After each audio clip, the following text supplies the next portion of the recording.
नमस्कार. महाराष्ट्रातील विविध क्षेत्रातील बातम्या झटपट आपल्या मोबाईलवर पाहण्यासाठी लगेचच सबस्क्राईब करा राष्ट्रशक्ती लाईव्ह न्यूज आणि सोबत बेल आयकॉन प्रेस करायला विसरू नका. नितीनजी, काय सांगाल? कालपर्यंत तुम्ही राष्ट्रवादी शरदचंद्र पवार गटामध्ये होतात, अचानक भाजपमध्ये प्रवेश केलेला आहे.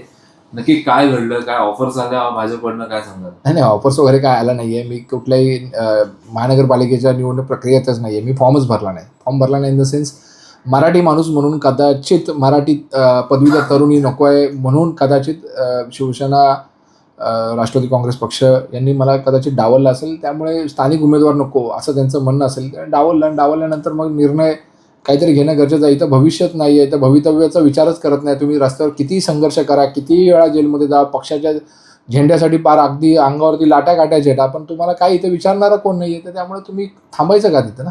नाही, ज्या घटनेमध्ये विधान भवनामध्ये तुमच्यावर हल्ला झाला, तुमच्यावर देखील केसेस झाल्या, तुम्हाला चक्क जेलमध्ये टाकण्यात आलेलं होतं, त्याच पक्षामध्ये तोच पक्ष का निवडला? त्याच पक्षाने तुम्ही परत गेला? आता तो कसा आहे की त्यावेळी जो काही संघर्ष झाला तो संघर्ष हा काही गैरसमजामधून झाला होता आणि आता त्याच्यावरती मला जास्त बोलायचं नाही, कारण की न्यायिक प्रक्रियेमध्ये तो विषय आहे.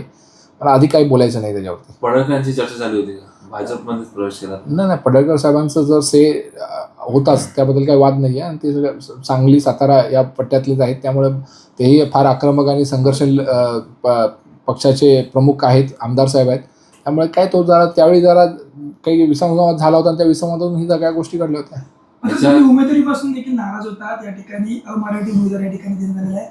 कसं पाहता? एकीकडे सरकार पाहते की मराठी महापौर जो आहे तो बसला पाहिजे आणि अमराठी उमेदवार या ठिकाणी तुमच्याकडे देण्यात. कसं आता बघा कसं आहे, स्थानिक असता तर गोष्ट वेळेस समजू शकलो होतो. घाटकोपर ईस्टवरनं वेस्टवरती उमेदवार आणतात, आयात करतात.